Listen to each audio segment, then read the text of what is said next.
What happens when royal blood isn't enough to secure a royal title? What happens when the promise of a crown turns into a curse, not just for one woman, but for her children, her legacy?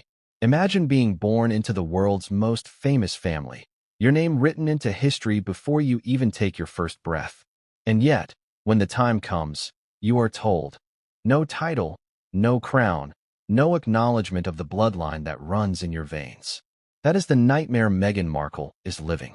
And tonight, we uncover the truth about King Charles's shocking decision that has sent shockwaves through the palace walls, the media, and the hearts of millions watching around the world. Does it sound dramatic? It is, because this isn't just about titles.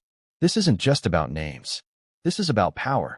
This is about the monarchy redefining itself in real time, while the world watches every move like it's the final act of a centuries-old play. And in this play, Meghan Markle isn't cast as the heroine. No, she's been painted as something else, something darker, something inconvenient. And now, the nightmare she always feared for her children has come true. Before we continue, please hit the like button, subscribe to the channel, and turn on the notification bell for updates. But let's pause for a moment, because before we dive into what King Charles decided, we need to understand why this story matters right now.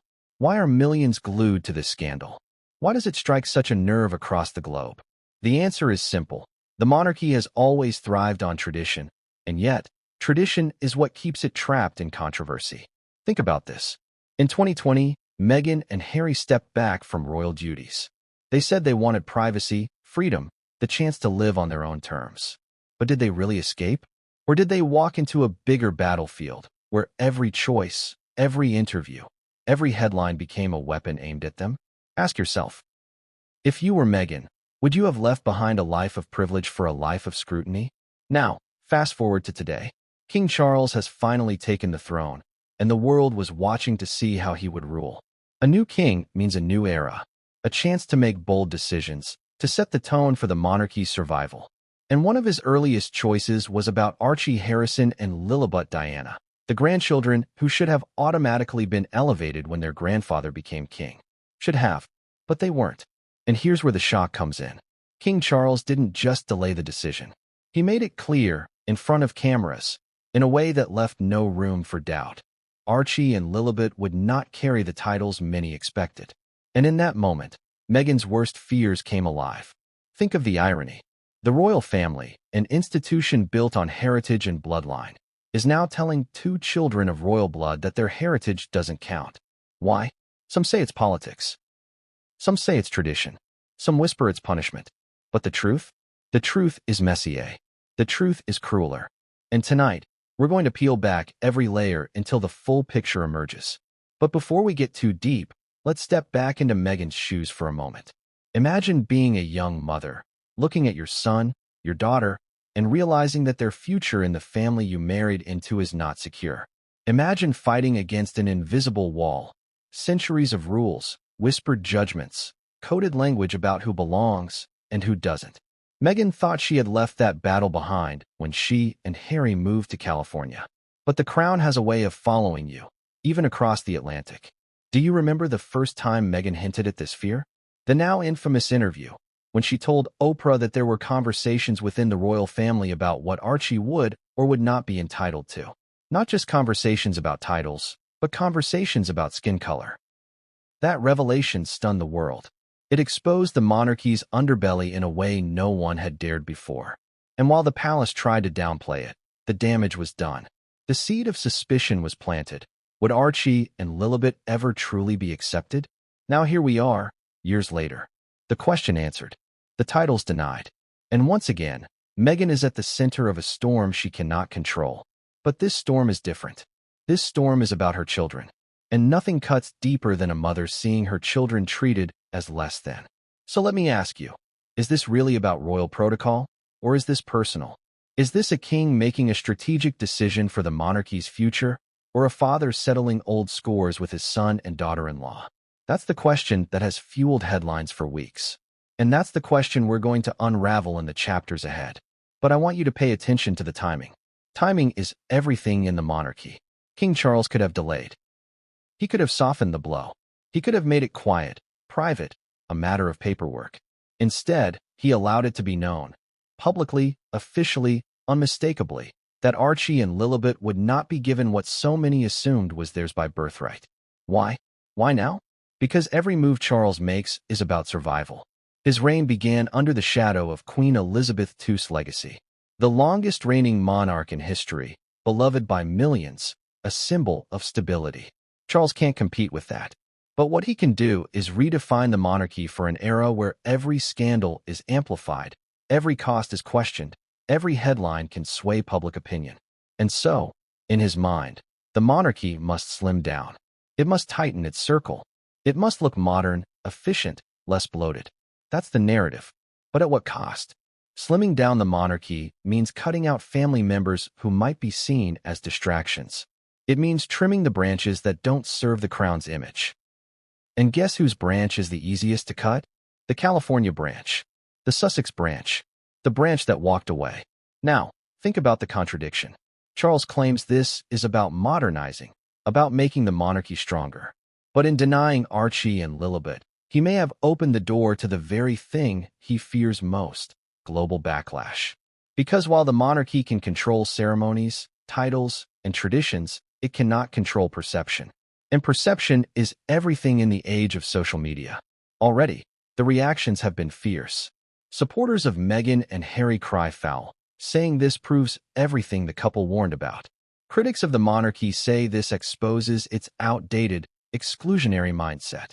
And in the middle, there are millions who just feel uneasy, wondering why innocent children should carry the weight of decisions made by adults. And that brings us back to Meghan's nightmare. Because no matter how you spin it, no matter what justification is given, the reality is this. Her children were denied something that generations of royals before them took for granted. Denied not because of who they are, but because of who their parents are. And that, to Meghan, is the deepest wound. But here's the twist. This story isn't just about loss. It's also about power. Because Meghan and Harry may have lost the battle for titles, but they've gained something else. Something King Charles may not have anticipated. They've gained control of their own narrative. And in Hollywood, in media, in global opinion, narrative can be more powerful than any crown. So, is Meghan really the victim here? Or is she about to turn this into her greatest victory? That's the question hanging in the air as we move forward. Because while King Charles may have slammed one door shut, Meghan has a way of opening another. Louder, brighter, impossible to ignore. But what comes next? How did we get from the fairy tale wedding of 2018 to this moment of rejection and heartbreak? And what secrets from the past reveal why Charles made this choice? Stay with me, because what comes next will shock you. This is where the story truly begins. Once upon a time, Meghan Markle thought she had found her fairy tale. Picture it, a glamorous Hollywood actress meets a prince, the world gasps in delight, and suddenly, the story of Cinderella seems to come alive in real time. But here's the question I want you to ask yourself. What happens when the fairy tale is built on rules you never knew existed? What happens when the glass slipper doesn't fit, no matter how hard you try? That, my friends, is the story of Meghan Markle. A dream turned reality, and then turned nightmare. Let's rewind to 2016. Meghan wasn't a household name to royal watchers then. She was Rachel Zane on Suits, a successful actress, but not an A-list Hollywood star. She was American. She was biracial. She was divorced. By royal standards, she was unconventional. But when Prince Harry met her, he didn't see a list of obstacles. He saw the woman he wanted to spend his life with. And for Meghan, who had spent her career in the cutthroat world of Hollywood, what could be more magical than falling in love with a real prince? Now think about the moment their relationship went public. The headlines, the paparazzi, the endless comparisons to Kate Middleton. The world fell in love with the idea of Harry and Meghan, the charming rebel prince and the modern, confident woman who seemed ready to shake up centuries of tradition. Do you remember the engagement interview? Meghan spoke with such optimism. Harry said, the stars were aligned.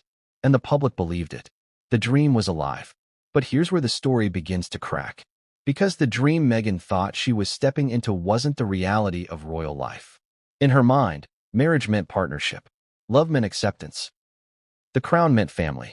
But in reality, the monarchy is a machine. And Meghan was about to discover that in this machine, Even a duchess can feel like a cog.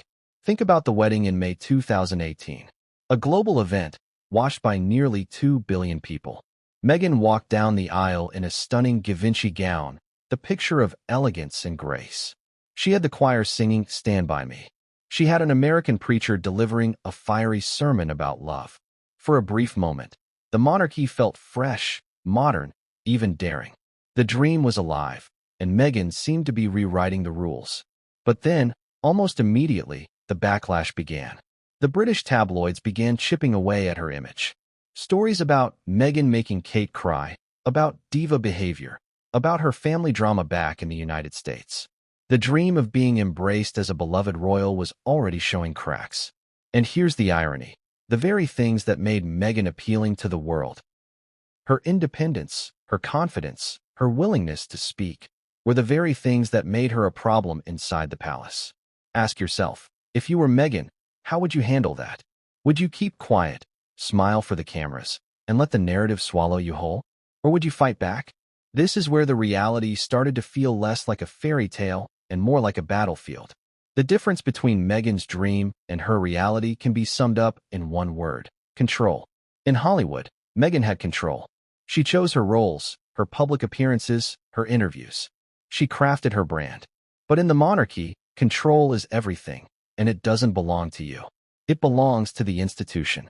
Suddenly, Meghan wasn't just Meghan anymore. She was the Duchess of Sussex. Every word, every outfit, every gesture was scrutinized, dissected, and sometimes twisted. And no matter what she did, the narrative never seemed to favor her. This is where the first cracks in the dream really began to spread. Because Meghan wasn't just battling headlines. She was battling an institution that thrives on silence. Think about it. The royal family's motto has always been never complain, never explain.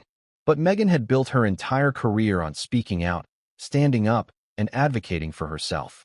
Silence was not her language, and that silence began to feel suffocating. Now, let's bring Harry into this picture. Harry had grown up in the monarchy. He knew the rules, the protocols, the unspoken codes. He also knew the damage it could do. He had watched his mother, Princess Diana, destroyed by the very system that was supposed to protect her. For Harry, marrying Meghan wasn't just about love, it was about redemption. It was about protecting her from the same fate Diana faced. But the reality? He couldn't protect her. Not entirely. And that realization would set the stage for the choices they later made. The dream versus. The reality became painfully clear when Meghan became pregnant with Archie.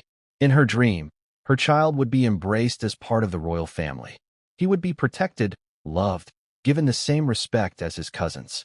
In reality, Archie's very place in the family was questioned. Would he get a title? Would he get security? Would he even be safe? These weren't the questions Meghan expected to face as a mother. But they were the questions forced upon her, and they cut deeper than any tabloid headline ever could. Now let's pause. I want you to imagine being Meghan in that moment. You've left your home country, given up your career, dedicated yourself to this new life. You're pregnant with a child who represents the union of two worlds, two cultures, two families. And instead of joy, you're met with whispers of doubt, with questions of legitimacy, with conversations about whether your child will be good enough to be a prince. Doesn't that sound less like a fairy tale and more like a nightmare in disguise? And here's where the irony kicks in. Meghan thought she was stepping into a family. But the monarchy isn't just a family, it's a business. A billion-dollar institution that must protect its image at all costs. And in that business, Meghan was not an asset. She was a liability. Or at least, that's how she was treated. The reality of being a duchess wasn't about tiaras and palaces. It was about rules, restrictions, and reputations. And Meghan was learning that the hard way. The dream of being welcomed as a modernizing force quickly collided with the reality of centuries-old tradition. And the more Meghan pushed for change, the more resistance she faced. To the public, she was the new Diana. To the palace, she was a threat. And when those two narratives collide, the result is inevitable: conflict. Now, let's bring this chapter to its turning point. The dream versus the reality wasn't just about Meghan. It was about her children. Because for Meghan, the true nightmare wasn't what she experienced. It was what her children would inherit. She feared it early on. She hinted at it in interviews. And now, With King Charles's decision, it has become reality. The fairy tale dream of being a duchess, of marrying a prince, of raising royal children, has shattered into something colder, harder, and far more painful. And that brings us to the cliffhanger. Because if you thought the cracks in Meghan's dream were shocking, wait until you hear how the royal family questioned the very bloodline of her children. That's where the real nightmare begins. What does it really mean to be royal? Is it the crown? The titles? The ceremonies? Or is it something deeper, something running through the veins, an invisible code written in bloodlines? For centuries, monarchies have guarded their bloodlines like treasure, protecting them, polishing them, making sure that the chain of succession remains unbroken. But when it came to Archie Harrison and Lilibet Diana, that chain suddenly looked fragile. Fragile enough that some began to ask, do they even count? And that question cuts to the very heart of this story. Let's go back to the moment Meghan first revealed what had been whispered behind palace doors. The Oprah interview. Millions tuned in, expecting revelations, but no one expected that revelation. Meghan described conversations, plural, not one, about how dark Archie's skin might be when he was born. Stop for a moment and think about that. Conversations about the skin color of an unborn child in the 21st century, inside one of the most powerful families on earth. It was a bombshell that rattled the monarchy's image worldwide. But here's the key. It wasn't just about race. It was about legitimacy. Because in questioning Archie's appearance, they were really questioning his place, his belonging, his bloodline. And for Meghan, the horror wasn't just that these conversations happened. It was who was having them. High-ranking royals. The same people who decide who gets titles, who gets security, who gets protection. Ask yourself, how would you feel if your child's value was debated not in terms of love, but in terms of appearance? In terms of perception? This is where the fairy tale collapsed into something darker. Because the unspoken message to Meghan was clear, Archie might be royal by blood, but not royal enough by perception. Now let's talk about the rules. Traditionally, when a new monarch takes the throne, the grandchildren of that monarch automatically become princes and princesses. That's why many assumed that when Charles became king, Archie and Lilibet would inherit their rightful titles. But rules are slippery things in the monarchy. They bend, they twist, and sometimes they are wielded like weapons. The palace has often hidden behind the excuse of protocol, but history shows us something different. Protocol has been ignored before when it suited the crown. Exceptions were made, titles granted, honors bestowed, even when the rules didn't demand it. So why, in this case, were the rules suddenly so rigid? Why were Meghan's children held to the strictest interpretation? This is where suspicion grows. Because if protocol can be bent for others, why not for Archie and Lilibet? The answer lies in the monarchy's obsession with image. For Charles, slimming down the monarchy was about projecting efficiency and control. And in that image, there was no room for a California branch that represented everything controversial about the modern royal story. But there's something even more unsettling. Some insiders claim that behind closed doors, doubts were raised about whether Harry and Meghan's children should even be considered full royals. That perhaps their lives abroad, their parents' decision to step away, their mixed heritage, made them less deserving. Can you imagine the weight of that? The suggestion that blood isn't enough? That centuries of blue blood suddenly get called into question when the bloodline expands beyond its comfort zone? This is where the conversation takes a darker turn. Because questioning a bloodline is one of the most dangerous games in royal history. Wars have been fought over it. Thrones lost. Dynasties destroyed. Think about it. The War of the Roses was fought because bloodlines were disputed. Henry VIII tore England apart over succession. Even in modern times, whispers about legitimacy can destabilize a monarchy that depends on the illusion of unbroken heritage.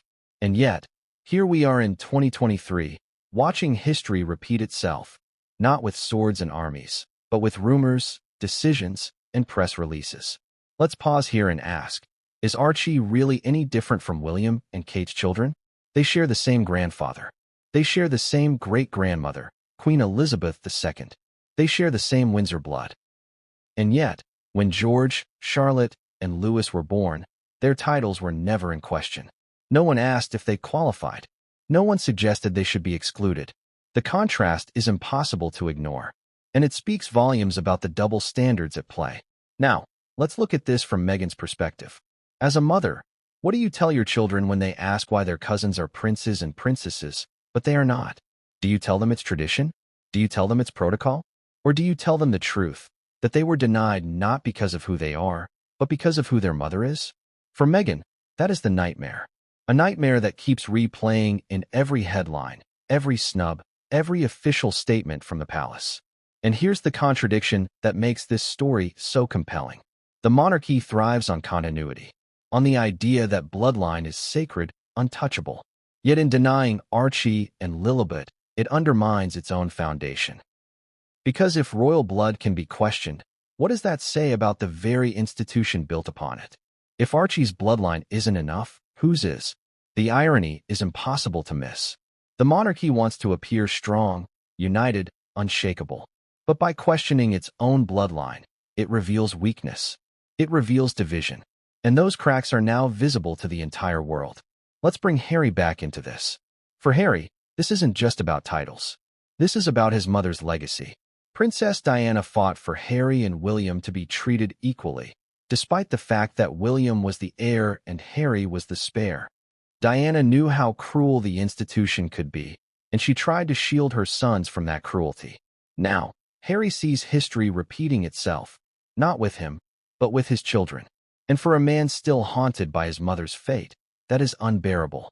This is why the bloodline question is more than just symbolic. It's personal. It's generational. It's a wound that goes back decades. And for Harry, it proves that no matter how far he runs, the crown will always find a way to cut him. But here's where the story sharpens. Because while Charles may have officially denied the titles, the conversation about bloodlines won't go away. It lingers in every interview, every documentary, every speech Meghan and Harry give. And the more they speak, the more they shape the narrative. The crown may have power over titles, but Meghan and Harry have power over perception. And in the modern world, perception is everything. Now let's shift to the public. Because the monarchy doesn't exist in a vacuum. It survives because people believe in it. People support it. People defend it. And the reaction to this bloodline question has been explosive. In America, many see it as proof of discrimination. In Britain, opinions are divided. Some defend Charles's decision. Others see it as cruel and short-sighted. But across the globe, one thing is clear. The question of Archie and Lilibet's place in the family has damaged the monarchy's image in ways that may never fully heal. And this leads us to the real danger for the crown. Because once you start questioning bloodlines, people start asking bigger questions. If Archie and Lilibet can be denied, what does that say about the monarchy's values? Its relevance? Its future? These are the questions Charles didn't want to ignite, but by making this decision, he may have lit the fire himself. So let's end this chapter on the cliffhanger it deserves. Because if questioning Archie and Lilibet's bloodline is shocking, wait until you see what happened next. Because when Charles finally took the throne, he didn't just inherit a crown. He inherited decades of unresolved battles. And one of his very first decisions would show the world exactly what kind of king he intended to be. A decision that would ignite Meghan's nightmare and push Harry into the most painful choice of his life. But what came next would change everything, and no one saw it coming. The crown is heavy. That's not just a metaphor. It's a truth that every monarch has lived with. But for King Charles, the weight of the crown was heavier than most. He had waited longer than any heir in British history. 73 years in the wings. 73 years of being the understudy in the world's longest-running play. And when Queen Elizabeth II passed away, the curtain finally rose.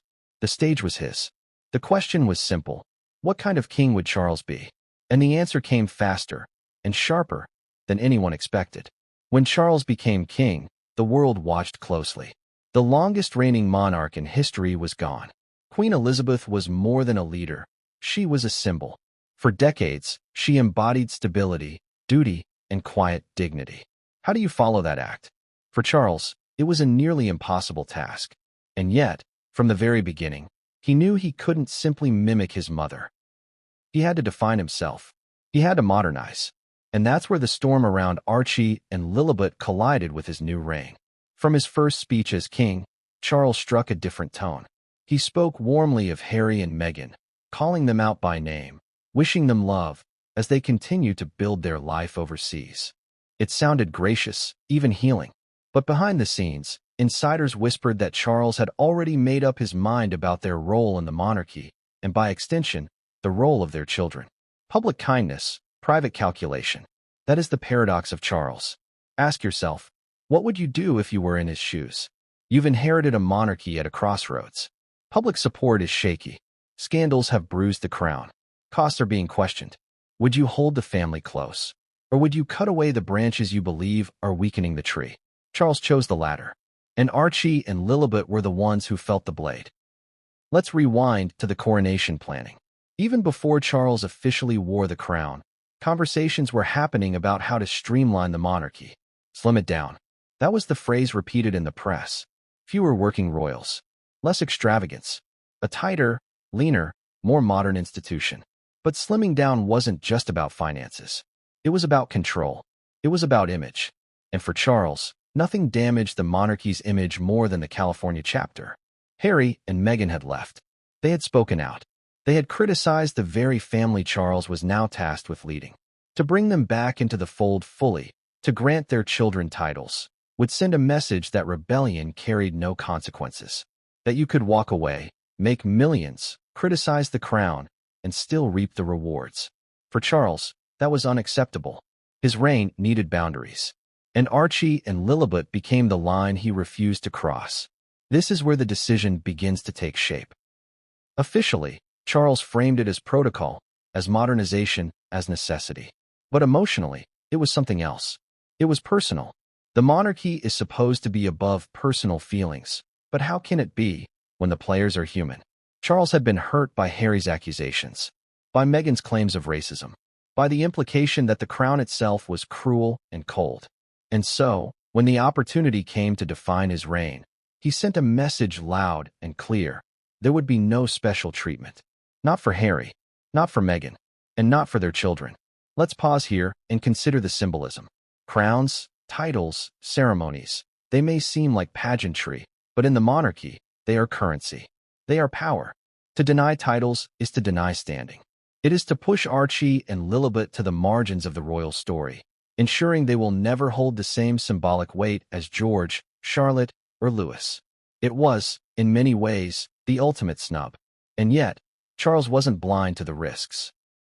He knew the decision would spark backlash. He knew Meghan and Harry would use it to fuel their narrative of exclusion and betrayal. But he also knew something else, that many in Britain, especially royal loyalists, would applaud the move. For them, slimming down the monarchy meant protecting it from scandal. It meant keeping the crown reserved for those who stayed loyal, who followed the rules, who upheld tradition. And Charles, ever the pragmatist, was willing to risk global criticism for the sake of domestic approval. Now let's examine how the decision played out. It wasn't a quiet note in the press. It wasn't whispered behind closed doors. It was delivered in a way that made the world sit up and take notice. Official, public, undeniable. King Charles had drawn his line, and Meghan's nightmare had come true. The irony? While Charles saw it as strengthening the monarchy, the optics told a different story. The king who wanted to modernize suddenly looked archaic, clinging to rules that punished children for the choices of their parents. The king who wanted to project fairness suddenly looked vindictive, settling old scores under the guise of protocol. It was a contradiction that fueled headlines around the world. And here's the cruel twist. For Meghan, this wasn't just about what her children were denied. It was about what the denial revealed. That no matter how much she gave up, no matter how much she tried, no matter how much Harry defended her, she would never be fully accepted. And neither would her children. The fairy tale had not only ended, it had been rewritten into a cautionary tale. Let's talk about Harry here. Because while Meghan's nightmare was unfolding, Harry faced his own reckoning. This was his father, his family, his blood. And yet, the same family was rejecting his children. Can you imagine that? The man who once vowed to protect his wife and children from the very fate his mother suffered, now watching as the monarchy turned its back on them. For Harry, it wasn't just a decision. It was betrayal. A betrayal that cut deeper than any tabloid headline ever could. Now, let's take a step back and ask a bigger question. What kind of king does this make Charles? Is he the modernizer, boldly reshaping the monarchy for survival in a changing world? Or is he the divider, willing to sacrifice his own grandchildren to make a point? That is the tension at the heart of this reign. And it's why this story isn't just gossip, it's history in the making. The monarchy has always balanced two roles, family and institution. But what happens when the institution wins? When family is sacrificed at the altar of survival? That is what we are watching in real time. And the consequences may echo for generations. Because make no mistake, when Archie and Lilibet grow up, they will know. They will know what was denied to them. They will know why. And they will tell their own story. Imagine the storm that could create decades from now. But let's bring it back to the present. Charles is king. The decision has been made. The titles are denied. And the world is reacting. Meghan feels vindicated in her fears. Harry feels betrayed. Supporters of the monarchy feel relieved. Critics feel outraged. And the palace? The palace stays silent, as it always does, letting the decision speak for itself. Here's the twist you didn't expect. While Charles believes this decision strengthens the crown, it may actually weaken it. Because in trying to slim down the monarchy, he has made it look smaller, pettier, meaner. And in the court of public opinion, perception matters more than protocol. Meghan and Harry understand this, and they are already using it to their advantage. So let's end this chapter where the storm truly begins. Because Meghan's nightmare wasn't just the denial of titles. It was the way it happened, publicly, definitively, cruelly. And the fallout wasn't confined to palace walls. It spread to the media, to the public, to the entire world. The machine of monarchy had spoken, and Meghan and Harry were ready to fight back in ways Charles couldn't have imagined. But if you thought the king's decision was final, you're wrong. Because what came next wasn't just backlash, it was war. A war fought not with crowns and thrones, but with interviews, headlines, and global opinion. And in that war, Meghan discovered that the crown might hold the titles, but she held the microphone. Nightmares don't always happen when you're asleep. Sometimes they unfold in daylight, in front of cameras, in the form of an announcement you hoped would never come.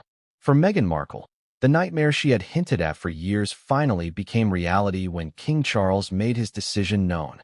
Titles denied. Status denied. Recognition denied. But worse than all of that, it was done publicly, in a way that made it impossible to ignore, impossible to soften, impossible to explain away. Let's begin with Meghan in California. Picture her sitting with Harry, scrolling through headlines, seeing the words that confirm her deepest fear. Archie Harrison and Lilibet Diana would not be granted the titles of prince and princess. Can you imagine the punch in the gut? The sting of knowing that something you suspected all along was true? For Meghan, it wasn't just about names, it was about identity, about belonging, about the legacy her children would carry. Do you remember the Oprah interview? Meghan revealed how, even during her pregnancy with Archie, conversations had taken place about whether he would receive a title or security. She said there were concerns and conversations about what that would mean.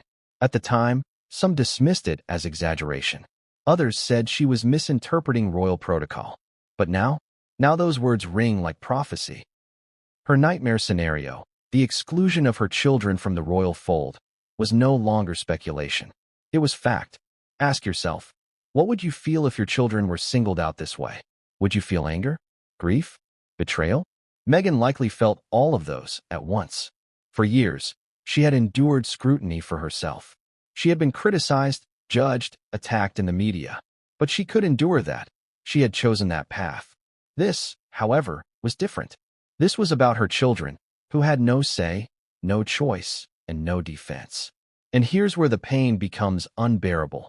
Meghan had once believed the monarchy would give her children a place in history, a legacy bigger than Hollywood, bigger than celebrity. Instead, the monarchy gave them rejection. She had traded her acting career for a crown she thought would protect her family. Instead, it became the very thing that hurt them most. Let's pause and look at the psychological weight of this.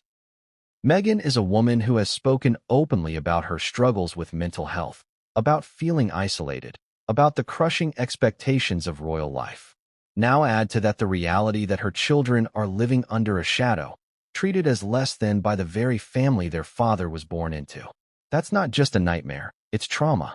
A trauma that doesn't go away when the cameras turn off. Now think about how this decision played out in the media. The announcement wasn't quiet. It wasn't whispered in private. It was blasted across headlines, dissected by commentators, debated on talk shows. Meghan couldn't shield Archie and Lilibet from the world's gaze. Even as toddlers, their place in the monarchy became a public debate. How does a mother explain that to her children when they grow older? How does she explain that the family they come from chose to exclude them? But here's the irony that twists the knife deeper. Meghan had already left royal life to protect her children. She and Harry moved to California to give them normalcy, privacy, freedom. And yet, the monarchy still found a way to reach across the ocean and remind her, "You cannot escape us." Even thousands of miles away, even after walking away, the decisions of the crown still shape your life. That realization was devastating. Let's talk about Meghan's relationship with the palace up to this point. From the beginning, she had felt like an outsider. The British press made her difference a headline. Her American upbringing, her race, her divorce status. Every part of her identity became ammunition. And yet, she held on to the hope that her children would be embraced. That despite her own struggles, the crown would treat Archie and Lilibet with fairness. That hope was naive, and now crushed. This is where Meghan's nightmare takes on a deeper meaning. Because it wasn't just about the denial of titles, it was about what the denial symbolized. It symbolized rejection, not just of her, but of her children's very place in the family. It symbolized that, no matter what Harry and Meghan did, they would always be on the outside. And it symbolized that the monarchy was willing to draw a line through its own blood to preserve its image. Ask yourself, is that modern leadership, or is that cruelty? Is it strength, or is it fear? Charles framed it as modernization, but the optics told a harsher truth. To many, it looked like punishment. Punishment for Meghan and Harry's decision to leave. Punishment for their interviews. Punishment for daring to speak against the crown. And if punishment was the intent, the message was chilling. Challenge the monarchy, and your children will pay the price. Now, let's bring Harry into this nightmare. Because while Meghan's pain was raw and personal, Harry's was conflicted. This was his father, his family, his monarchy, and yet, his children were the ones suffering the consequences. Imagine the conflict. Anger at the institution, grief for his children, and perhaps guilt that his choices had led them here. Harry had once sworn he would protect Meghan from what Diana endured. But now, watching Archie and Lilibet denied their place, he had to wonder, had he failed again? The tension between Harry and Charles grew sharper after this. Publicly, they exchanged polite gestures, tributes, statements of respect. Privately, the wound widened. Harry's memoir, his interviews, his Netflix series, all painted a picture of a man torn between love for his family and rage at their betrayal. The title decision only deepened that rage. It confirmed what Harry had feared, that no matter how much he gave up, the crown would never give back. Now let's zoom out to the global stage. Because Meghan's nightmare wasn't confined to the palace. The world was watching, reacting, judging. In America, the decision was seen as cruel, outdated, even racist. Commentators said it proved Meghan's every warning. In Britain, opinions were divided. Some defended Charles, others condemned him. But globally, the story reinforced one thing. The monarchy, for all its pomp and tradition, looked petty. And in the age of social media, pettiness spreads like wildfire. Here's where Meghan's nightmare begins to evolve.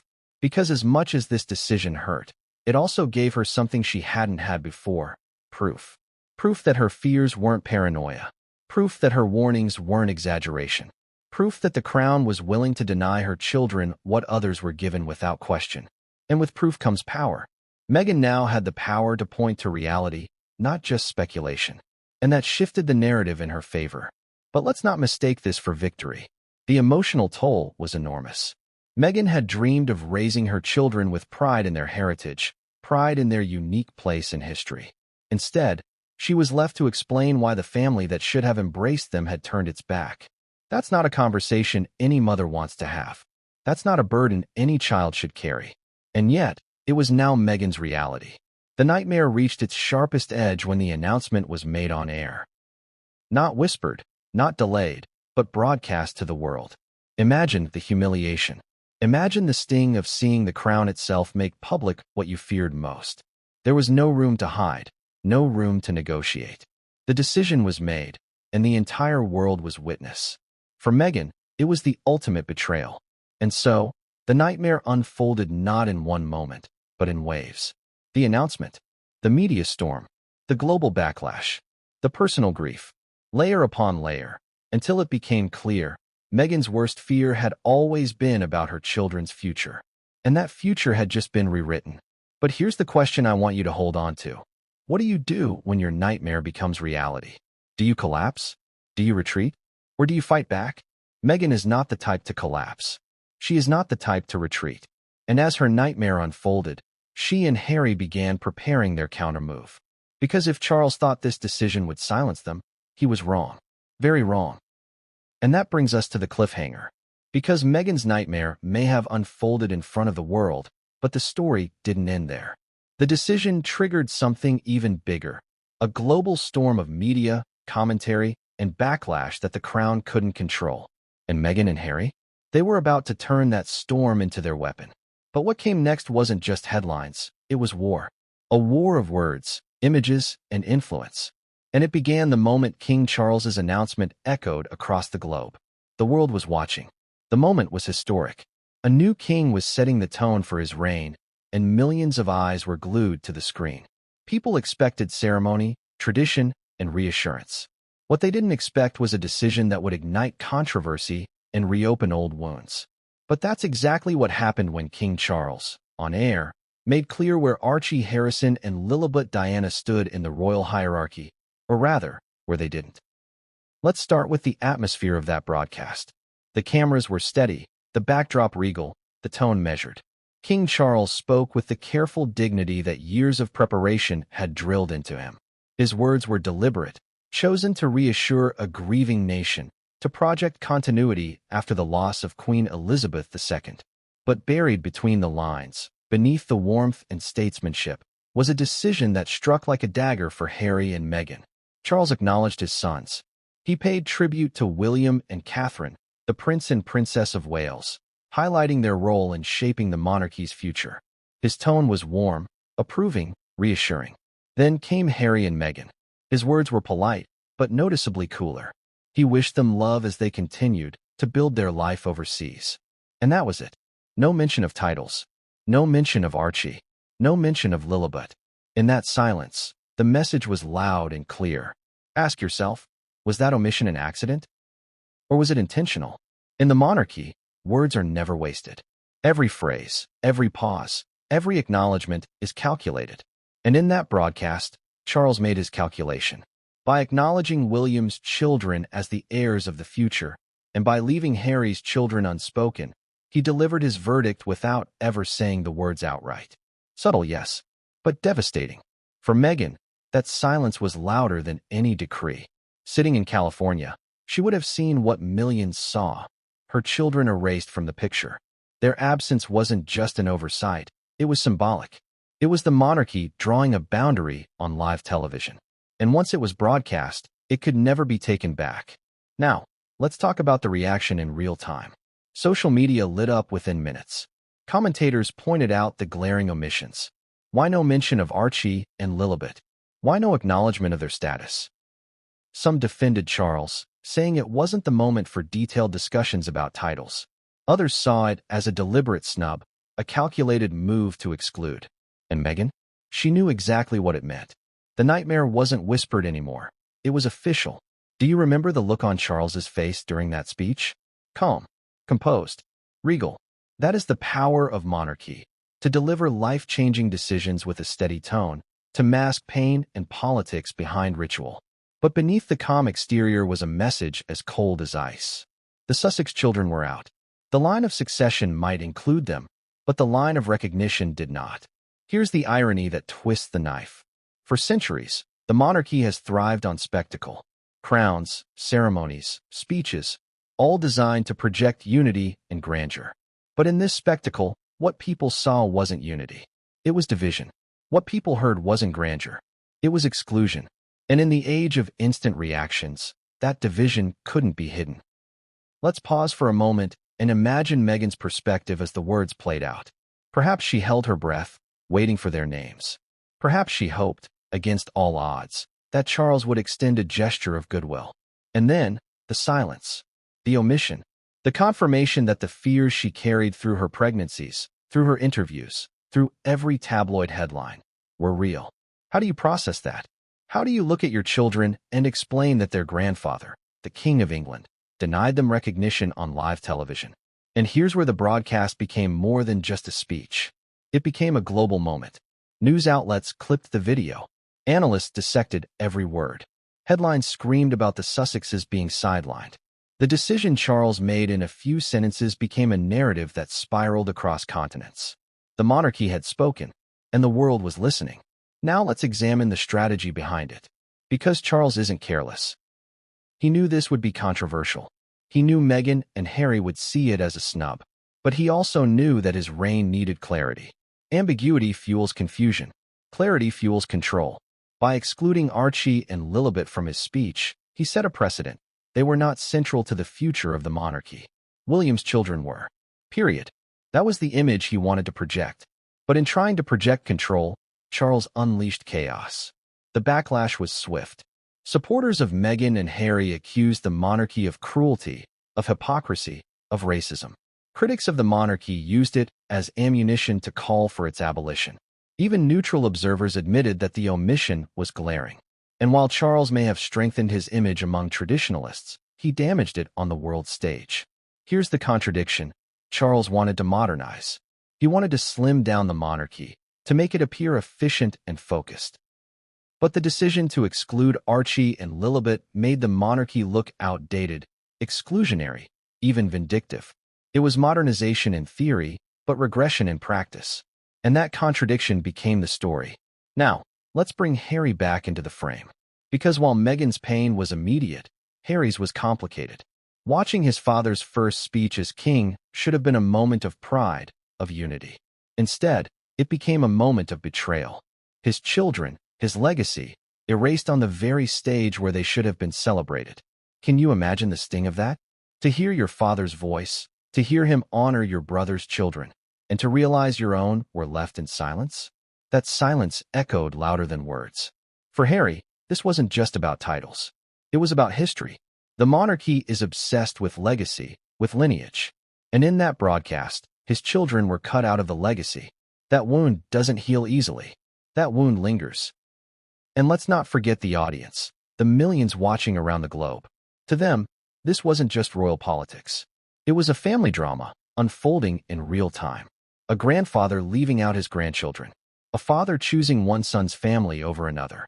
Strip away the crowns and the palaces, and what you're left with is a family feud. And people connect with that. They see the humanity beneath the spectacle, and they judge it harshly. Ask yourself, if you were a parent, how would you react? If your father celebrated your siblings' children and ignored yours, would you forgive? Would you move on? Or would you see it for what it is?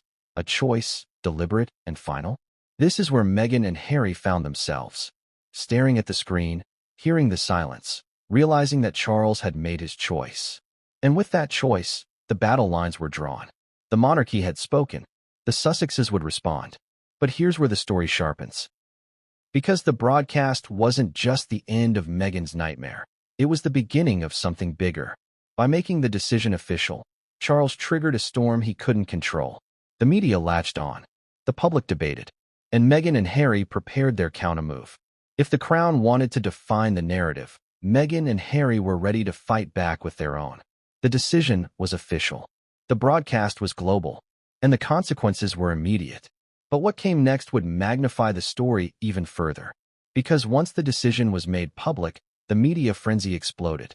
And in that frenzy, the monarchy's image would face its greatest test yet. But if you thought the broadcast was shocking, wait until you see how the media storm turned the decision into a global firestorm. Because the real nightmare wasn't just the announcement, it was the fallout that followed. The broadcast ended, but the world had only just begun to react. In the hours following King Charles's official decision, the media exploded. Headlines screamed in bold typefaces across the globe. Sussex children snubbed by King Charles. Royal divide deepens. The nightmare comes true for Meghan Markle. Social media didn't just comment. It erupted, a swirling tempest of opinions, memes, outrage, and sympathy. Let's pause here. The media doesn't report events in isolation. It amplifies emotion. It feeds drama, and it thrives on conflict. By leaving Archie and Lilibet unmentioned, Charles had handed the press the story of the year. It wasn't just news, it was scandal. It was family drama dressed in crowns and ceremonial robes, playing out on the global stage. Journalists dissected every second of the broadcast, every pause, every glance, every syllable. They debated whether the omission of the Sussex children was intentional or accidental. Some claimed it was strategic, a way for Charles to focus the monarchy on William and Catherine's future heirs. Others weren't so kind. They painted the king as cold, calculated, and even vindictive. Television panels ran endless loops of the speech, zooming in on facial expressions. Social media influencers turned the omission into hashtags, trending worldwide. By the next morning, the story wasn't just a news item. It was a cultural phenomenon. It became the lens through which everyone viewed the monarchy. And for Meghan and Harry, it was deeply personal. Imagine waking up to the world collectively analyzing your children's exclusion from a televised announcement. Imagine seeing opinions, memes, and videos criticizing your family decisions, flooding your social media feeds before you even had your morning coffee. That was reality, and the emotional toll was immense. But here's the twist. The media storm didn't just focus on Charles's omission. It quickly pivoted to Meghan herself. Headlines ranged from sympathetic, "Meghan Markle faces the pain of public snub," to scathing, "Why the Sussexes can't catch a break in the royal spotlight." Some argued she was overreacting, that the monarchy had no obligation to publicly acknowledge her children. Others hailed her as a modern mother standing up for her family. The coverage was relentless, sometimes sympathetic, often critical, always intense. The storm also amplified every previous tension in the royal family. Analysts reminded the world of the 2021 interview with Oprah Winfrey, where Meghan spoke candidly about feeling unsupported and marginalized. Headlines framed the broadcast as a continuation of that story, as if the royal saga was repeating itself, chapter by chapter. For Meghan and Harry, this wasn't just about titles. It was about vindication, recognition, and dignity. And the media, hungry for drama, ensured that the narrative would keep escalating. In Britain, the tabloids thrived. Page One screamed, "The king draws a line. Sussex children out of line of honor." Every newspaper had an opinion piece dissecting the implications. Conservative outlets praised Charles for maintaining the monarchy's traditional structure, while liberal media criticized the exclusion as archaic and unfair. And in the U.S., news channels framed it as an emotional family battle, focusing on Meghan's perspective and the challenges of being a mother caught between family and monarchy. One journalist noted something striking. The absence of Archie and Lilibet created an emotional vacuum in the narrative. The media filled it with speculation, dramatization, and conjecture. Why were they left out? Was it a permanent snub or a temporary oversight? Could reconciliation happen, or was this a permanent fracture? The story quickly became bigger than the broadcast itself. It became a saga, with chapters unfolding in real time, with the world as witness. Ask yourself, how would you react if your child's place in history was debated in tabloids, talked about on television, and analyzed by millions on social media? That was Meghan and Harry's reality. Their private family struggle had been turned into public spectacle, where every detail, no matter how personal, was open for commentary. Let's examine the dynamics of social media. Twitter, X, Instagram. These platforms didn't just report the story, they amplified it. Fans of Meghan and Harry flooded the platforms with support, hashtags trending worldwide. Critics responded with equally passionate commentary. Every news outlet had to respond to social media chatter, and every social media post influenced further reporting. The story snowballed into a feedback loop, feeding itself until the global conversation was impossible to ignore. And yet, amid the noise, some voices remained quiet. Royal commentators in the UK noticed a subtle shift. The monarchy's traditional media strategy, usually calculated and careful, seemed unprepared for the viral intensity. Historically, the palace could issue a statement and allow time for analysis. But in the age of instant digital reaction, every omission, every facial expression, every nuance became a viral story. The king's speech was meant to communicate calm, continuity, and dignity. Instead, it fueled a firestorm. Meghan and Harry weren't passive in this narrative. Behind the scenes, their team worked strategically to manage the fallout.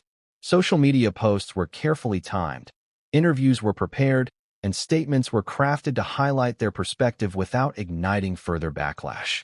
Yet the storm had its own momentum. Once the global audience has a story, it takes on a life of its own, unpredictable, relentless, and at times, uncontrollable. Consider the emotional impact on the family. Meghan had fought battles in the media before, but this was different. This wasn't just about her. It was about her children. Her protective instincts collided with public exposure in a way that amplified every emotion: fear, anger, sorrow, determination. And Harry, despite being seasoned in media scrutiny, faced his own struggle. He had to manage his grief and outrage while maintaining composure for the cameras, for interviews, for public appearances. And here's the cruel twist of the media storm. It didn't allow room for private reflection. Every emotional reaction, every nuanced conversation, was immediately scrutinized and judged. Human emotion, when displayed publicly, becomes content. Pain becomes narrative. Silence becomes gossip. And the Sussex family found themselves trapped in a cycle where every action, every word, or lack thereof, was a headline. In this whirlwind, misinformation began to surface. Small errors, rumors, and conjecture spread as fast as factual reporting. Audiences debated hypothetical scenarios. What if Charles's omission was temporary? What if titles were later granted behind closed doors? Each rumor gained traction, often blurring the line between fact and speculation. The media storm created its own reality, one where perception often outweighed truth. Despite this chaos, one thing became clear: the broadcast had changed everything. It wasn't just a speech, it was a catalyst. And the media storm it unleashed wasn't just commentary, it was a judgment. For Meghan, Harry, and their children, this judgment carried weight far beyond titles or ceremonial recognition. And the world couldn't look away. From London to Los Angeles, from Sydney to New Delhi, the conversation was constant. Talk shows, podcasts, YouTube channels, and news outlets covered every angle. Every detail of the royal family's past disputes was dredged up. Every potential future scenario was theorized. The broadcast had become more than an event. It was a global phenomenon, a story that everyone felt entitled to interpret, debate, and analyze. But as intense as the media storm was, it also set the stage for the next move. Because when a story reaches this level of exposure, action becomes inevitable. Meghan and Harry could no longer remain silent. They had to respond, to reclaim the narrative, to protect their children and their family.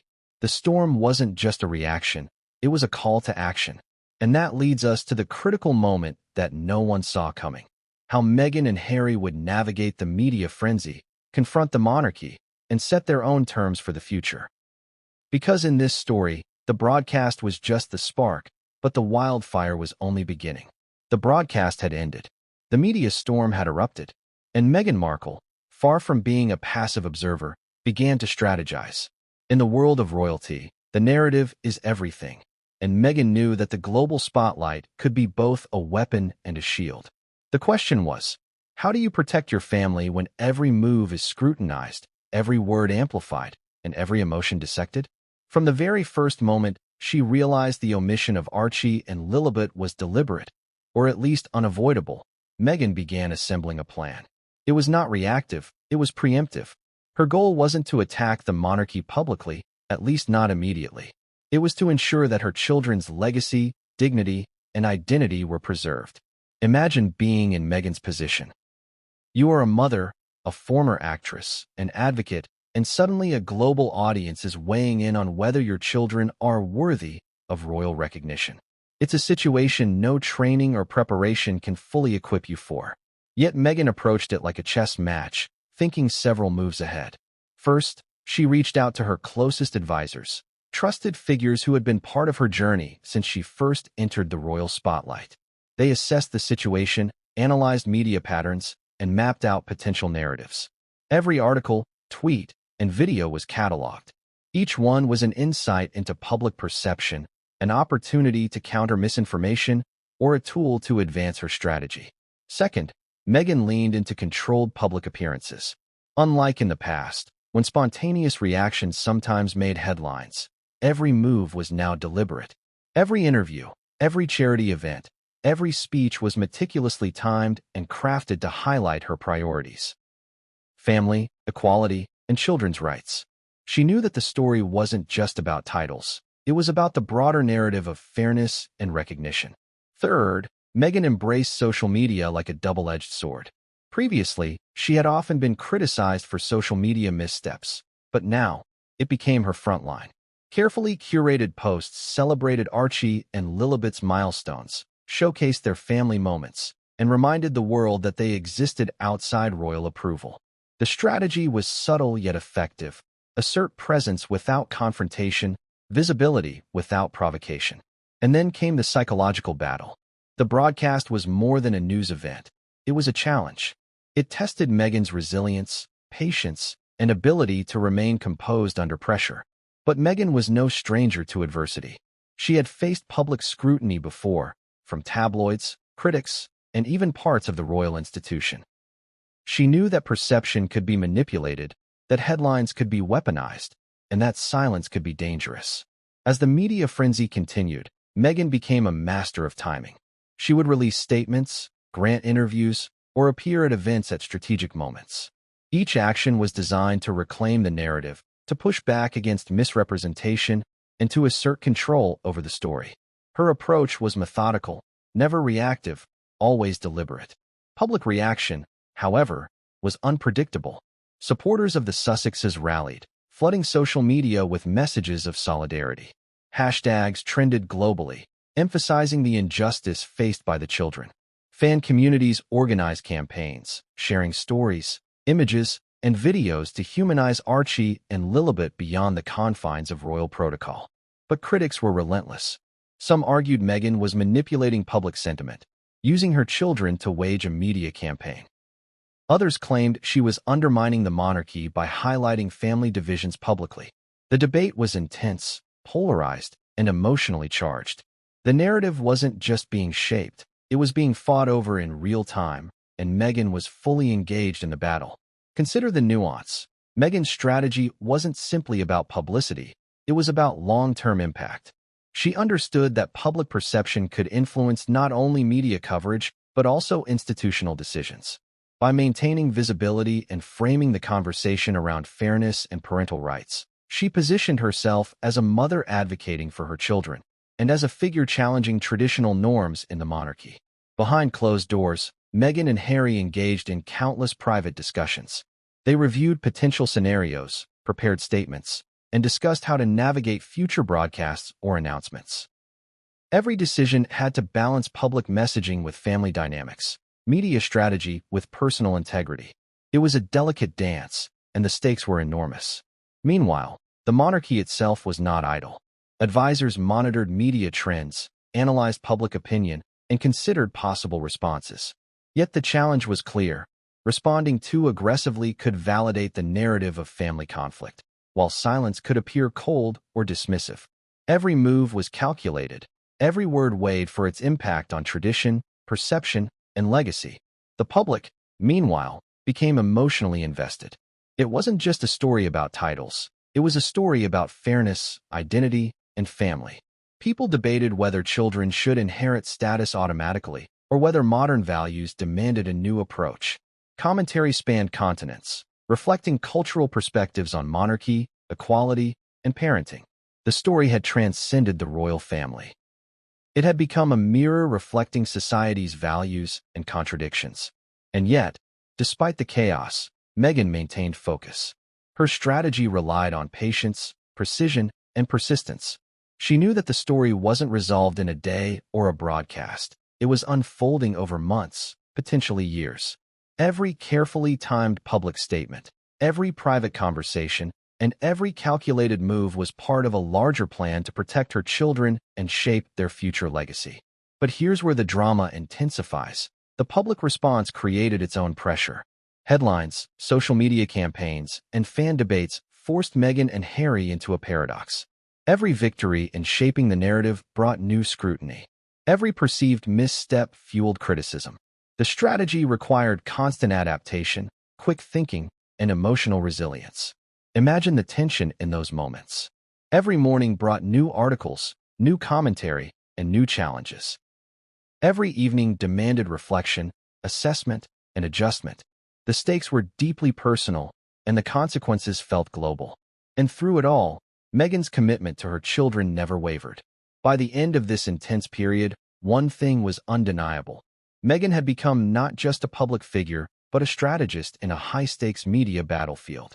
She had turned adversity into agency, using the very spotlight that had once threatened her to protect and advocate for her family. And yet, the story was far from over. Because the global audience was waiting. The monarchy, the media, and the public all watched closely, anticipating the next move. What Meghan and Harry would do next could redefine public perception, influence royal protocols, and determine whether Archie and Lilibet's place in history would be acknowledged on their terms, or left to tradition's judgment. And that's the cliffhanger. The story wasn't just about a broadcast or an omission anymore. It had become a strategic game, a test of resolve, and a battle for identity and recognition. What Meghan would do next, and how the world would respond, would change everything. The stage was set, the pieces in motion, and no one could predict the outcome.